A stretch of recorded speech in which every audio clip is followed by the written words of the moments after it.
Bismillahirrahmanirrahim. Assalamualaikum warahmatullahi wabarakatuh. Bismillah, alhamdulillah, wassalatu wassalamu ala habibillah Sayyidina Muhammad ibn Abdillah wa ala alihi wa sahbihi wa man walah. Allahumma rabbi syrah lana sudurana wa yassir lana umurana wahlul 'uqdatam min alsinatina yafqahu aqwalana.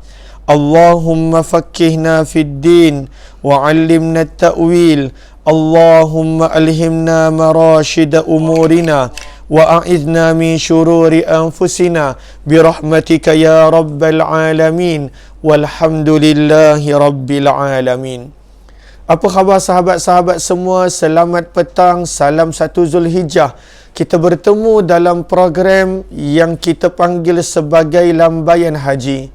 Kerana kita nak berkongsi berkenaan tentang kelebihan, fadilat untuk menunaikan ibadah haji. Ya, dalam keadaan kita dan kebanyakan daripada rakyat Malaysia tidak dapat untuk menunaikan ibadah haji pada tahun ini. Namun, jangan kita lupa bulan ini adalah bulan haji.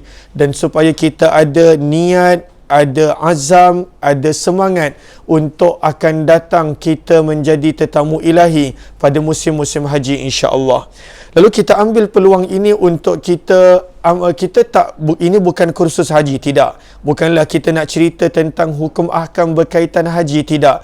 Tapi kita nak berkongsi beberapa ayat, beberapa hadis berkenaan tentang kelebihan menunaikan ibadah haji supaya pada bulan-bulan pada hari-hari haji ini menjadikan kita pada masa akan datang tahu betapa agungnya amalan ini, betapa besarnya pahala ketika mana melakukan ibadah haji ini. Ahlan-ahlan kepada sahabat-sahabat semua, Kak Rahila Junid, Bunga Lawang, Zimahdon, Nur Hayati Yahya, Nasirun Ori, Safia Sapian, Zaliha Kamaruddin, Hairina Nawawi, Amida Rauda, Hasiyah Nun, Kamiza Muhammad Amil, Fauzan Muhammad, Fatima, Safia Sapian, Zuraida Sidik, Bunga Lawang, Ruzia Ma'aruf, Kas Abdul Samad Kasma, kemudian Roza Haji Zahari, Aini Uthman, Aiman Afif, Tuan Zulkifli Mahadi, Tuan Nur Rahim Sharif, Galik Spirit, Nur Hayati Yahya, Adah Adriana, Ninda Anis, Samsyiah Saleh, kemudian Bunga Lawang, kemudian Ili Azam, Zahara Alias, Virta Delima, Merwani Ahmad, serta siapa lagi? Ahlan-ahlan, Fozibah Manaf, Muslimah Mahmud, Salabiyah Sa'ad, Anissa Abdul Aziz, Roslina Cik Min, Intan Sumayyah, Rujilah, Zabariyah, Wan Nurul Qalbi dan juga semua sahabat-sahabat yang lain. Waalaikumsalam warahmatullahi wabarakatuh kepada semua yang memberi salam. Terima kasih kepada semua yang mendoakan. Kita bertemu pada siri yang pertama yang kita akan cuba buat sepanjang hari-hari permulaan Zulhijjah ini dengan kita panggil sebagai tajuk Lambaian Haji, supaya kita dapat berkongsi sedikit sebanyak berkenaan tentang kelebihan ibadah haji. Kita akan membaca daripada buku Kelebihan Haji, Umrah dan Ziarah karangan Syekhul Hadis Maulana Muhammad Zakaria Al-Kandahlawi rahimahullahu ta'ala. Lalu beliau mulakan buku beliau ini pada waktu itu dengan menceritakan tentang beberapa bab. Lalu kalaulah sahabat-sahabat nak tahu, buku ni tebal, kita takkan dapat habis kesemuanya, tetapi ianya adalah satu buku yang baik untuk dijadikan sebagai rujukan. Lalu di sini ada lebih kurang 10 bab. Beliau bawakan di sini lebih kurang 10 bab dan ditutup dengan hujung berkenaan tentang perjalanan haji Nabi sallallahu alaihi wasallam. Lalu pada bab yang pertama dibawakan tajuk dorongan untuk menunaikan haji. Galakan untuk menunaikan ibadah haji. Maka itu bab yang pertama. Dibawakan ayat Al-Quran, dibawakan hadis, dibawakan kisah dengan pada tajuk dorongan untuk menunaikan ibadah haji. Kemudian pada bab yang kedua, selepas daripada fadilat, selepas daripada dorongan, dibawakan tajuk amaran kerana tidak menunaikan haji. Ini adalah untuk orang yang mampu, tetapi pada waktu itu dia melengah-lengahkan, dia daftar pun tidak, pada waktu itu berusaha pun tidak. Maka adanya amaran untuk orang yang mampu tetapi tidak menunaikan haji. Lalu tajuk yang kedua adalah amaran kerana tidak menunaikan haji. Bab yang ketiga dengan tajuk, pada waktu itu setiap daripada kita tahu haji bukanlah mudah. Pada waktu itu kesabaran yang tinggi. Pada waktu itu kena ada kesabaran yang sentiasa bersama. Maka dibawakan tajuk menanggung kesusahan ketika safar haji. Menanggung kesusahan ketika safar ataupun permusafiran haji. Dalam perjalanan haji, maka pada waktu itu apakah kelebihan ketika mana bersabar, menanggung sedikit sebanyak kesusahan. Maka ini ada pada bab yang ketiga. Kemudian pada bab yang keempat pada buku ini dibawakan tajuk berkenaan tentang hakikat haji. Dibawakan tajuk berkenaan tentang hadis-hadis yang menceritakan tentang hakikat haji. Pada bab yang kelima dibawakan tajuk berkenaan tentang adab-adab haji. Lalu haji itu ada adab-adabnya. Apakah adab-adab ketika mana menunaikan ibadah haji? Pada bab yang keenam, menceritakan sedikit sebanyak tentang adab-adab kota Mekah. Lalu tajuknya adalah adab-adab kota Mekah dan kelebihan dia. Lalu bila kita masuk ke kota Mekah, disunnahkan untuk mandi. Bila kita masuk ke kota Mekah, digalakkan untuk buat apa? Maka pada bab yang keenam, adanya dengan tajuk adab-adab kota Mekah dan kelebihannya. Pada bab yang ketujuh, dibawakan dengan tajuk umrah. Umrah sahaja tajuknya, berkenaan tentang kelebihan, fadilat, keutamaan ibadah umrah. Pada bab yang ke-8 dibawakan tajuk menziarah maqam Rasulullah dan Masjid Nabawi. Apakah fadilat menziarahi maqam baginda Nabi? Apakah fadilat pada waktu itu datang menziarahi Masjid Nabawi? Maka itu tajuk yang ke-8. Kemudian pada tajuk yang ke-9 dibawakan tajuk adab-adab ziarah. Ziarah maksudnya bila kita berada di bumi Madinah. Apakah adab-adab ketika mana kita berada di bumi Madinah? Dan tajuk yang ke-10 adalah adab-adab Madinah dan kelebihan-kelebihan Madinah. Ini adalah 10 bab yang ada pada buku yang tebal ini, lebih daripada 300 muka surat. Namun kita tidak membaca semuanya, kita hanya nak fokus kepada pada waktu itu kelebihan-kelebihan ibadah haji. Dan kemudian pada penghujung ini, jika kita sempat, insya-Allah dibawakan kisah perjalanan haji Nabi SAW secara terperinci. Lalu ini yang kita akan baca daripada buku berkenaan tentang kelebihan haji, umrah dan juga ziarah. Ahlan-ahlan kepada sahabat-sahabat yang baru join, mohon jasa baik untuk bantu share, bantu untuk kongsi, bantu untuk sebar luas, tag rakan-rakan yang lain. Moga-moga lebih ramai yang beroleh manfaat, insya-Allah. Ada tak di antara sahabat-sahabat yang pernah menunaikan haji? Lalu kita santai sikit sebab masing-masing berpuasa. Lalu kita dengan santai program kita. Lalu Allahumma salli ala sayyidina Muhammad. Ada tak sahabat-sahabat yang pernah buat haji? Maka mohon komen di ruang komen, pernah pergi haji tahun bila? Virta Delima kata tersangkut. Adakah memang line saya tersangkut?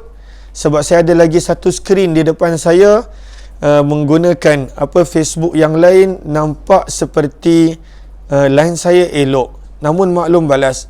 Lalu Kak Rahila Junid pernah pergi haji tahun 2010. Bagaimana sahabat yang lain?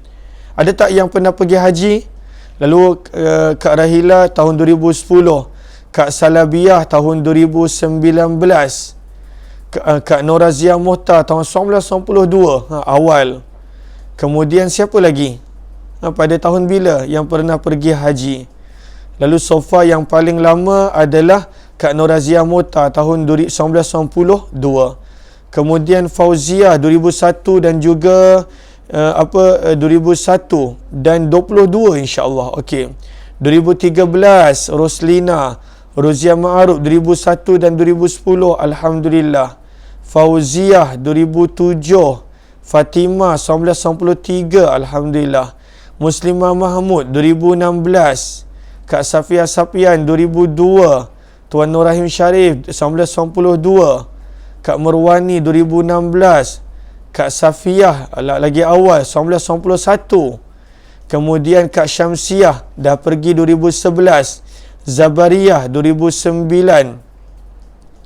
Kemudian Allahumma salli ala sayyidina Muhammad. Okey, pernah pergi haji 2009. Moga Allah mudahkan untuk sahabat-sahabat yang ada masalah internet. Okey, kepada yang belum, maka kita mula azam insya-Allah kita nak pergi. Dan bukan sekadar azam, kita pada waktu itu merancang. Yang penting merancang, mula usaha. Jangan pula kita kata saya tak mungkin dapat pergi haji. Kita tak mula pun menyimpan, walaupun bermula dengan RM1. Kita mula menyimpan walaupun bermula dengan RM1 setiap bulan, ataupun bermula dengan RM10 setiap bulan, ataupun bermula dengan RM100 setiap bulan. Kita kata pada waktu itu kita rindu nak pergi haji, nak berusaha, tapi kita tak mula pun dengan contohnya menabung berapa yang kita mampu. Tak mula pun dengan contoh pada waktu itu untuk mendaftar. Tidak ada pun usaha tu daripada kita. Maka pentingnya usaha, dan bakinya Allah Subhanahu Wa Taala akan pilih dan Allah Subhanahu Wa Taala akan jemput. Kita kena tunjukkan yang kita menginginkan untuk pergi haji. Lalu kita mula baca daripada muka surat yang kelima. Muka surat yang kelima, kerana sebahagian daripada sahabat-sahabat ada buku ini. Lalu muka surat yang kelima. Muka surat yang kelima. Okey. Lalu kebanyakan daripada sahabat-sahabat ada buku ini. Kalaulah contohnya Allahumma salli ala sayyidina Muhammad tak ada buku pun tak mengapa, saya akan baca dengan perlahan. Namun kalaulah ada yang ingin untuk membuat pembelian buku, maka boleh sahaja tekan link yang berada di ruang komen yang akan di-sharekan kemudian. Okey. Nanti suruh Umi letak link untuk kelebihan haji, buku kelebihan haji. Okey, kalaulah ada yang nak ni. Kalaulah tidak, maka saya akan cuba terangkan dengan perlahan. Maka kata penulis buku, bab yang pertama, dorongan, galakan pada waktu itu untuk menunaikan haji. Lalu kenapa kita nak buat haji? Adanya ayat Al-Quran dan juga adanya hadis berkenaan tentang galakan tersebut. Maka kata penulis buku, terdapat banyak ayat Al-Quran dan juga hadis yang menerangkan mengenai hukum ahkam haji. Begitu juga kelebihan-kelebihan haji. Namun kata penulis, saya tak sebut semua sebab nanti akan jadi tebal buku. Tetapi beliau akan ceritakan sebahagian sahaja. Pada perenggan kedua, dalam setiap penulisan, kata penulis buku, saya amat menitik beratkan untuk menulis dengan ringkas. Kerana dalam perkara yang berkaitan dengan agama, kebanyakan para pembaca tidak dapat meluangkan lebih banyak masa, dan para pembeli pula tidak mempunyai lebihan wang untuk membeli dengan harga yang mahal jika penulisan berupa sebuah risalah yang tebal. Maka kata penulis buku, dalam urusan agama kita kena raikan semua orang. Banyak orang yang pada waktu tu dia nak ada buku, dia nak belajar, tetapi pada waktu itu tak semua orang ada duit. Kalaulah contohnya nak buat berjilid-jilid, kalau nak buat berjilid-jilid, penulis adalah antara salah seorang yang mana telah menulis penerangan syarah untuk kitab Muwatta Imam Malik yang dikenali dengan nama Aujazul Masalik. Maka pada waktu tu dia tulis berpuluh-puluh jilid untuk khusus secara untuk para ilmuwan yang nak mengkaji kitab hadis Imam Malik yang diberi nama Muwatta. Tapi kata penulis, untuk orang awam kita nak raikan semua. Kalaulah pada waktu itu ada orang yang mana Allahumma salli ala sayyidina Muhammad. Okey. Kalaulah ada orang yang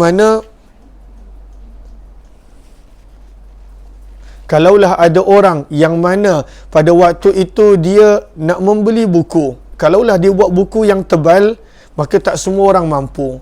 Ataupun kalaulah contohnya dibuat buku yang panjang, tak semua orang ada masa untuk baca. Lalu sebab itu beliau ringkaskan. Walaupun ringkas, tetapi kerana tajuknya berkenaan haji, berkenaan pada waktu itu umrah, dan juga pada waktu itu ziarah, ianya merangkumi lebih daripada 300 muka surat. Maka kata penulis buku, pertama, saya akan menulis beberapa potong ayat Al-Quran dan dibawa kemudian dengan hadis. Apakah ayat pertama yang menceritakan tentang haji? Maka dibawa di sini suratul Hajj, ayat yang ke-27 hingga ayat yang ke-28. Sahabat-sahabat boleh catat, nanti boleh rujuk kemudian ayat yang pertama daripada suratul Hajj, ayat yang ke-27 hinggalah ayat yang ke-28. Firman Allah Subhanahu wa taala, wa adzin fin nasi bil hajj ya'tuka rijala wa ala kulli dhamir ya'tina min kulli fajjin amiq liyashhadu manafi'a lahum. Firman Allah pada ayat yang ke-27 hingga ayat yang ke-28, wa adzin fin nas, dan wahai Ibrahim, serulah kepada manusia mengenai kewajipan haji. Maklumkan kepada manusia mengenai haji. Ini adalah perintah Allah kepada Nabi Ibrahim alaihi salatu wassalam. Bilakah perintah ini turun? Nanti kita akan baca pada muka surat berikut. Bila Allah suruh Nabi Ibrahim menyeru, maka firman Allah pada ayat ini, ya'tuka rijala, nescaya mereka akan datang kepada kamu walaupun berjalan kaki. Lalu Allah dah maklumkan pada Nabi Ibrahim yang mana mereka akan datang walaupun berjalan kaki. Dan banyak contoh orang yang mana berjalan kaki untuk datang ke Baitullah Kaabah. Dia nak datang pada waktu tu dia tak mampu dengan kenderaan, dia tidak mampu dengan penerbangan, dia tidak mampu pada waktu itu menaiki kenderaan-kenderaan, tetapi dia ada kekuatan berjalan kaki. Maka kita pernah baca catatan bagaimana ada orang yang berjalan kaki daripada negara dia pada waktu itu untuk sampai ke Baitullah. Walaupun memakan masa, ada yang minggu, ada yang bulan, bahkan ada yang tahun. Tetapi Allah dah sebut kepada Nabi Ibrahim, bila kamu seru, kamu panggil manusia, mereka pasti akan datang walaupun berjalan kaki. Bukan itu sahaja, wa ala kulli dhamir, dan ada juga yang datang dengan unta-unta yang kurus. Dengan unta-unta yang kurus.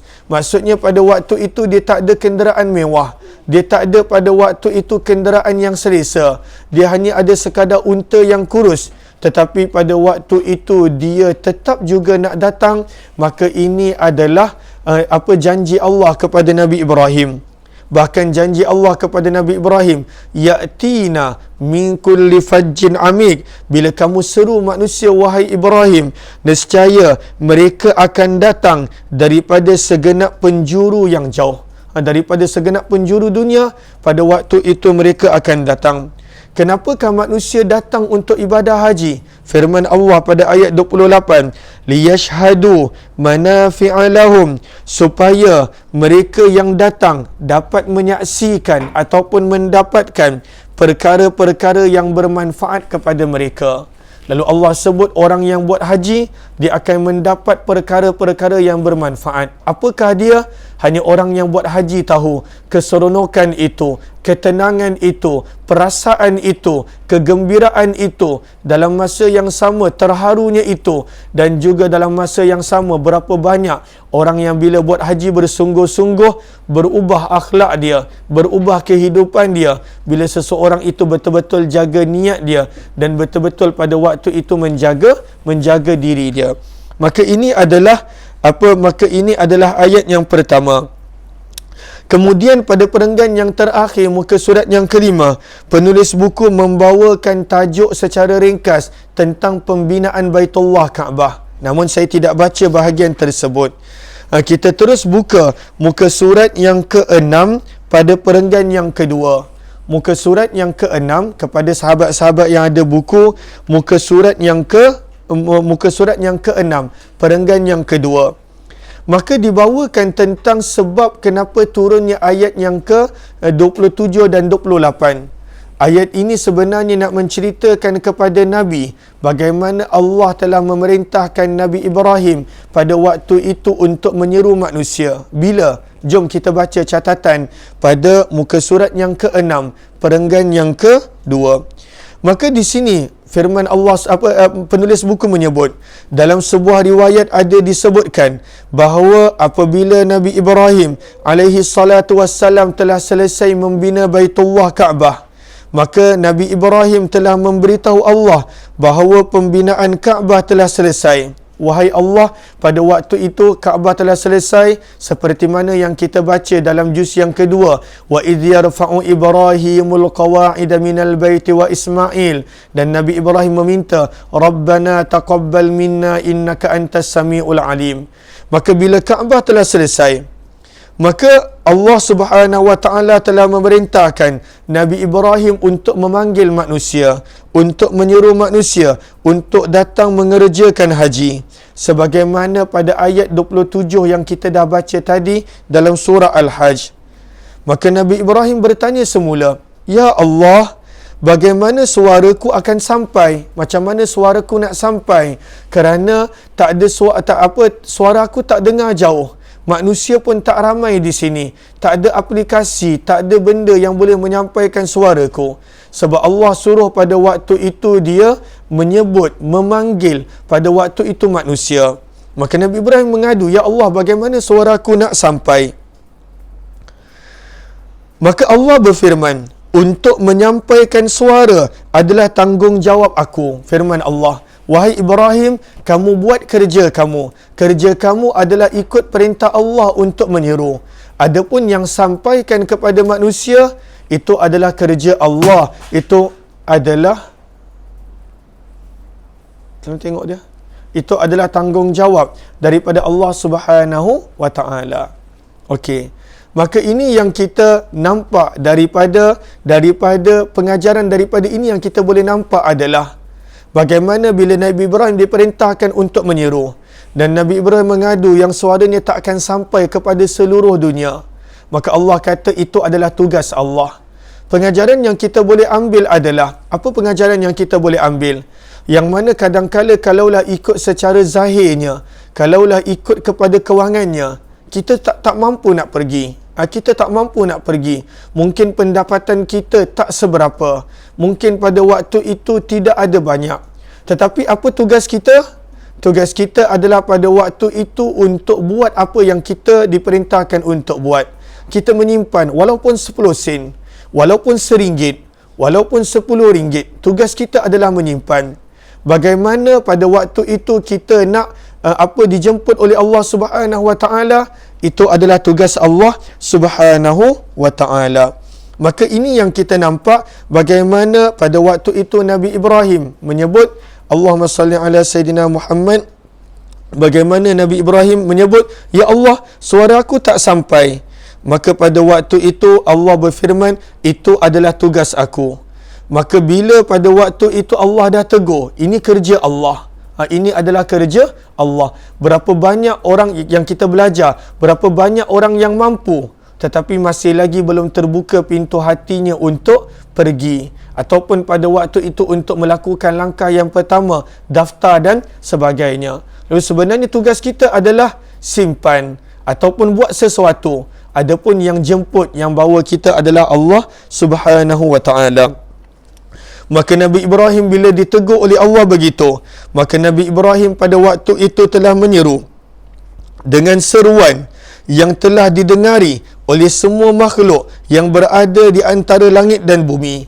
Maka ini adalah apa yang kita belajar dalam program sejarah Mekah. Nabi Ibrahim telah panjat bukit Abu Qubais dan pada waktu itu dia menyeru manusia untuk datang buat haji. Walaupun zaman Nabi Ibrahim tak ramai yang datang, sehinggalah pada zaman Nabi SAW tak ramai yang datang, tetapi kita boleh nampak pada zaman kita berapa ramai yang datang, dan nanti pada masa-masa akan datang akan lagi dan lagi ramai manusia yang datang. Maka ini adalah berkenaan tentang ayat yang pertama, ayat yang ke-27 hingga ayat yang ke-28. dan kemudian dibawakan beberapa lagi riwayat-riwayat yang lain.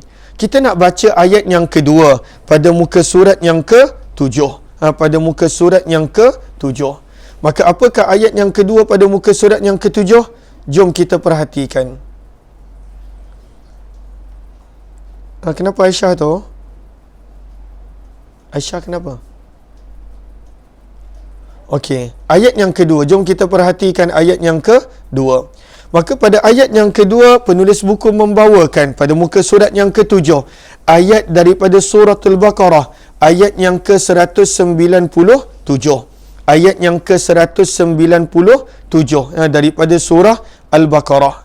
Maka apakah firman Allah Subhanahu wa taala pada ayat yang ke-197 daripada surah Al-Baqarah? Firman Allah Subhanahu wa taala, ayat ni kita dah biasa dengar, al-hajju ashhurum ma'lumat fama farada fihinna al-hajj fala rafatha wala fusuq wala jidala fil hajj wama taf'alu min khairin ya'lamuhu Allah. Apakah maksudnya firman Allah Subhanahu wa taala pada ayat yang Allahumma salli ala sayyidina Muhammad, pada ayat yang ke-197 daripada surah Al-Baqarah? Firman Allah, musim haji adalah bulan-bulan yang diketahui. Al-hajju ashhurum ma'lumat. Bilakah bulan-bulan haji yang Al-Quran sebut sebagai bulan-bulan yang diketahui? Maka kita boleh nampak dalam tafsir bahawa maksudnya adalah Syawal, Zulqa'dah dan juga Zulhijjah. Zulhijjah pun bukan keseluruhan, 10 hari pertama. Maksud apa permulaan Zulhijjah? Maksud daripada bulan-bulan haji adalah pada bulan-bulan ini manusia dah boleh untuk berniat haji. Itulah maksud ayat bulan haji adalah bulan-bulan yang diketahui. Itu maksud daripada ayat tersebut. Maka daripada ayat ini kita nampak bahawa Syawal adalah bulan haji. Orang daripada Syawal dah boleh berniat haji. Dari Zulqa'dah adalah bulan haji. Daripada Zulqa'dah boleh niat haji. Walaupun ibadah haji hanya daripada Zulhijjah, tetapi niat itu boleh bermula daripada Syawal lagi, daripada Zulqa'dah lagi. Itulah maksud bulan-bulan haji. Maka firman Allah, maka sesiapa yang telah menetapkan niat untuk menunaikan haji dalam bulan-bulan ini, iaitu dia telah berniat ihram, janganlah yang pertama dia menuturkan perkataan yang tidak senonoh. Fala rafath. Orang yang dah pada waktu itu berniat haji, maka benda yang pertama, jangan dia buat rafath. Apakah rafath? Perkataan yang tidak senonoh. Yang kedua, wala fusuk, dan janganlah melakukan perbuatan fasik. Dan yang ketiga, wala jidal, dan janganlah pada waktu itu dia bertengkar dan bergaduh. Ketika mana fil hajj, ketika mana sedang menunaikan haji. Kenapa? Allah sebutkan, wama taf'alu min khairin ya'lamuhu Allah, dan apa-apa yang kamu kerjakan daripada kebaikan Allah pasti tahu. Begitu juga kalaulah ada benda-benda yang tak baik yang kamu kerjakan, pasti Allah akan tahu. Maka ada 3 benda yang Allah sebut pada ayat ini: rafath, fusuk dan juga jidal. Terjemahannya kita telah tahu, terjemahannya kita telah baca. Namun, kata para ulama tafsir, kalaulah kita tengok pada ayat ini, kita perhatikan pada ayat ini, ketiga-tiga perkataan ini hujungnya datang dengan pada waktu itu huruf yang berbaris atas. Contohnya, fala rafatha, sa itu berbaris atas. Wala fusuqa, penghujungnya qaf adalah berbaris atas. Wala jidala, penghujungnya adalah huruf lam berbaris atas. Maka ketika mana huruf ini berbaris atas, ada sebab dia. Apakah sebabnya? Kerana lam alif di awal perkataan itu sebenarnya adalah lam minafyul jins. Lam yang bukan sekadar mengatakan penafian, tidak, tetapi ianya adalah memberi penafian dengan tegas, penafian secara total. Maksudnya apa? Fala rafath, maka jangan langsung pada waktu itu melakukan perbuatan yang tidak senonoh. maka jangan langsung pada waktu itu melakukan perbuatan fasik. Maka jangan langsung pada waktu itu melakukan perbuatan jidal, perbuatan pada waktu itu bertengkar, bergaduh dan sebagainya. Maka daripada ayat ini, kita nampak bagaimana 3 perbuatan ini ditegaskan untuk jaga. Dan inilah kadang-kala yang kita terlepas pandang. Contohnya, kita tak jaga pada waktu itu pertengkaran dan pergaduhan. Padahal Al-Quran sebut wala jidal, dan jangan pada waktu itu langsung kamu bertengkar dan bergaduh. Maka inilah ayat yang kedua menerangkan berkenaan tentang ayat haji. Maka disebutkan di sini, kata penulis, keterangan bila kita lihat dalam tafsir, perkataan yang pertama fala rafath, yang memberi terjemahan perkataan yang tidak senonoh. Ada 2 jenis perkataan yang tidak senonoh. Yang pertama adalah yang memang diharamkan sepanjang masa. Contohnya perkataan tak senonoh yang keji, pada waktu itu bercakap tentang sesuatu yang memang dilarang. Maka pada waktu itu yang pertama. Okey. Lalu bila kalau seseorang itu bercakap perkataan yang tak senonoh waktu buat haji, maka kata penulis buku, dosanya lebih besar dan dosanya lebih berat. Namun kata penulis buku, ada satu lagi perkataan yang tidak senonoh pada waktu haji, namun ketika mana luar haji, maka pada waktu itu tak ada apa-apa. Apakah contoh perkataan yang ketika mana luar haji tak ada masalah, tetapi dalam haji pada waktu itu dikira sebagai rafath, perkataan yang tidak senonoh? Contohnya, bila suami isteri bercakap mengenai hubungan kelamin. Walaupun begitu, tak boleh, kerana itu adalah pantang larang haji.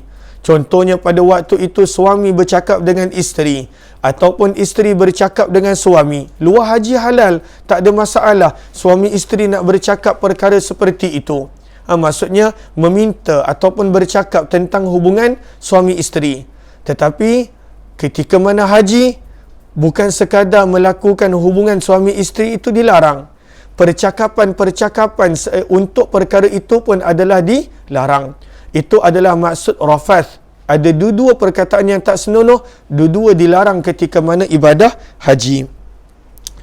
Begitu juga contohnya jidal, pertengkaran. Ketika mana kita nampak ada pertengkaran yang mana ketika mana luar musim haji elok. Contohnya pertengkaran ketika mana pada waktu itu kita nak mempertahankan kebenaran. Contohnya bila manusia itu dia bukan berdebat, dia mempertahankan, tidak, yang betul adalah ini, yang betul adalah ini, dalilnya begini. Maka di luar musim haji pada waktu itu dituntut. Tetapi ketika mana dalam musim haji, apa jua jenis bentuk pertengkaran, apatah lagi pergaduhan, walaupun seseorang itu berada pada keadaan yang benar, maka itu dilarang dan pada waktu itu tidak dibenarkan, kerana Allah berfirman dengan perkataannya wala jidala, dan jangan langsung bertengkar dan juga jangan langsung bergaduh. Dan yang ketiga ni yang banyak orang gagal. Banyak orang pada waktu itu dia dah tak boleh tahan, dalam keadaan badan dia tidak selesa, dalam keadaan pada waktu itu pakaian dia tak selesa, dalam keadaan mungkin bau badan dia yang tak boleh memakai ni tak selesa, maka dan ambil masa beberapa hari. Waktu umrah yang beberapa jam sahaja pun orang pada waktu itu dah mula bertengkar, bergaduh. Maka apatah lagi ketika mana haji. Maka sebab itu Allah sebenarnya sedang menguji untuk pada waktu itu manusia tahan, sabar dalam keadaan begitu, wala jidala, dan jangan langsung bertengkar dan bergaduh ketika mana pada musim haji. Ini adalah ayat yang kedua. Apakah ayat yang ketiga? InsyaAllah kita akan sambung esok insyaAllah. Lalu terima kasih kepada sahabat-sahabat yang bersama. Moga-moga adanya manfaat daripada pertemuan ini. Kepada sahabat-sahabat yang mana ingin untuk mendapatkan buku ini, cuma saya terang daripada awal, buku ini bukanlah saya nak baca sampai habis. Saya nak baca sampai habis, tidak. Ini sekadar pada 10 hari ini sahaja.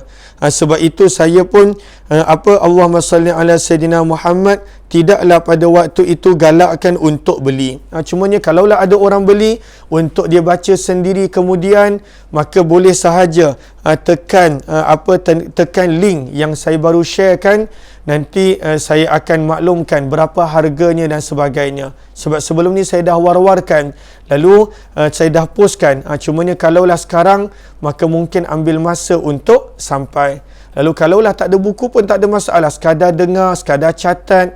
Tapi kalaulah nak ada buku ini untuk baca sendiri, untuk pada waktu itu buat rujukan sendiri, maka boleh tekan link yang ada di ruang komen, insya-Allah. Kita jumpa esok, insya-Allah, sambungan daripada lambaian haji ini, dan jam 6 petang nanti dalam program Hamba Ilahi. Kalaulah ada di antara sahabat yang ingin untuk membuat ibadah korban di Mekah, masih lagi dibuka, dan boleh sahaja tekan link yang ada di ruang komen. Jumpa lagi petang nanti, insya-Allah. Wabillahi taufiq wal hidayah. Assalamualaikum warahmatullahi wabarakatuh. Yang kali pertama join Telegram channel Kuliah Umar Aziz, dan mohon jasa baik untuk bantu share, kongsi dan juga sebarluaskan.